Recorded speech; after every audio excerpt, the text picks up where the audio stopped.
Olá, meu nome é Ariovaldo Júnior e esse é o episódio número 39 do vlog da Bíblia Freestyle.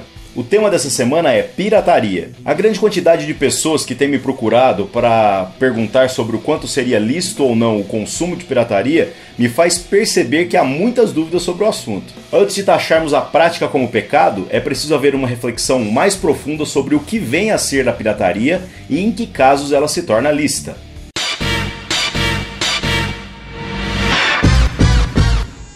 Sempre que falamos de pirataria, ou seja, o consumo de alguma coisa que fere a propriedade intelectual de outra, geralmente as pessoas associam a música ou a filmes e programas. Mas isso definitivamente é pensar muito pequeno. Pirataria é muito mais do que apenas isto. Até mesmo as supostas bases bíblicas que muitos citam como condenação à pirataria estão bem fora do contexto na maioria das vezes. E a reflexão mais profunda sobre o assunto poderá definir no entendimento de cada pessoa o quanto isso possa ser lícito ou não, de acordo com a sua consciência. Havendo dúvidas sobre o consumo, definitivamente é pecado. Muitos adoram citar Jeremias 22, verso 13, afirmando que piratear é deixar de pagar o justo valor pelo trabalho daquele que efetuou o trabalho. Em parte, isto é verdade, mas e nos casos onde a pessoa que trabalhou está querendo cobrar um valor abusivo pelo fruto do seu trabalho? Com certeza, passagens como "Dai a César o que é de César" não tem nada a ver com esse contexto. Mas se pensarmos um pouquinho, perceberemos que ganância também é pecado. Aí a gente coloca diante um do outro o ganancioso que quer cobrar o valor que acha que vale a sua propriedade intelectual e a pessoa que necessita do fruto do trabalho de tal pessoa gananciosa. O que vai acontecer? O pecado do primeiro acaba induzindo o segundo a pecar. Traduzindo, muitas coisas são pirateadas devido à ganância daqueles que determinam o valor das coisas que deveriam ser consumidas por todas as pessoas. Ah, mas fui eu que inventei, então eu ponho o preço que eu quiser. Será?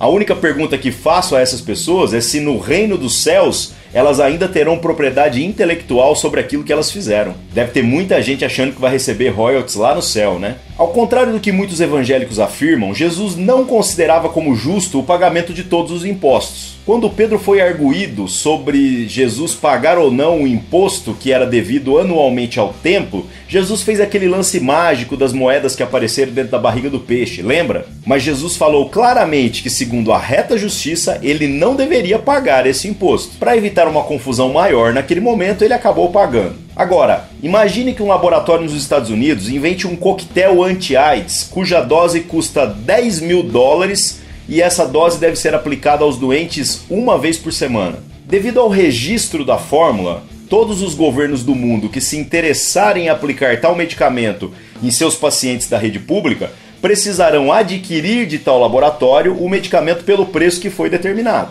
A não ser, é claro, que você seja milionário e possa ir lá e comprar uma caixa de remédios para armazenar na sua geladeira. Em países onde o sistema de saúde não funciona com eficiência, os doentes dificilmente terão acesso a esse medicamento. Se a situação já não fosse ruim o suficiente, imagine então os países da África que dependem de doações de outras nações para poderem receber medicamentos para tratar os doentes da AIDS. O problema é que o preço determinado pelo proprietário intelectual do medicamento é tão elevado que, se já fica difícil a gente comprar para distribuir no nosso próprio país, quanto mais comprar para doar para outros países. As doações sempre serão insuficientes face ao número de doentes. O governo brasileiro já brigou com diversos laboratórios nos Estados Unidos pela quebra da patente de medicamentos considerados fundamentais. Essa luta com certeza foi acompanhada de perto por aqueles que dependem de doações do Sistema Único de Saúde. Ou seja, o que o governo brasileiro está desejando é a possibilidade de piratear remédios que são fundamentais no nosso país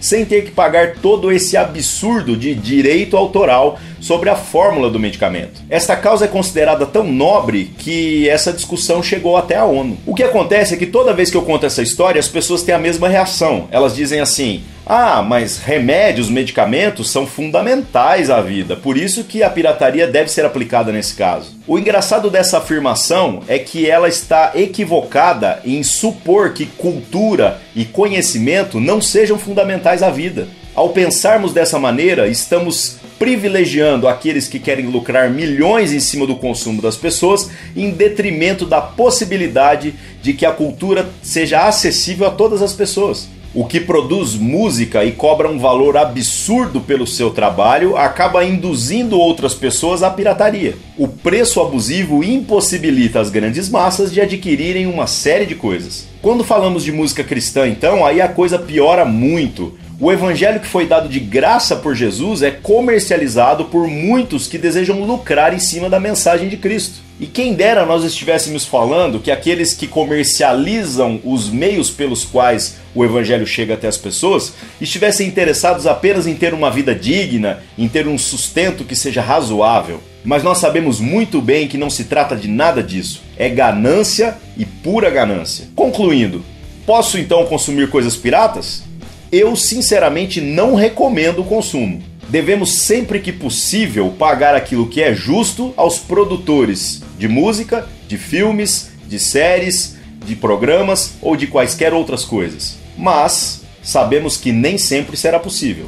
Neste caso, se sua consciência não o acusa, pirateie. Definitivamente você não irá encontrar muitos pastores falando sobre o assunto. E quando falam, utilizam-se de um discurso hipócrita e retrógrado de que tudo aquilo que é crime também é pecado. Mas isso não é verdade sempre. Uma lei que é contrária àquilo que é justo segundo as Escrituras definitivamente deve ser infringida. Mas se você não quer ter a preocupação de infringir direitos autorais ou ter que repensar a sua postura em todos os casos, então use Linux, troque a televisão pelo YouTube e privilegie os artistas independentes. Eu espero ter contribuído um pouco com o seu entendimento sobre o assunto e se você gostou deste vídeo, dá um like aqui embaixo e compartilhe com seus amigos. Inscreva-se no canal e receba atualizações todas as semanas. Agradeço sua audiência e te vejo aqui de novo na semana que vem.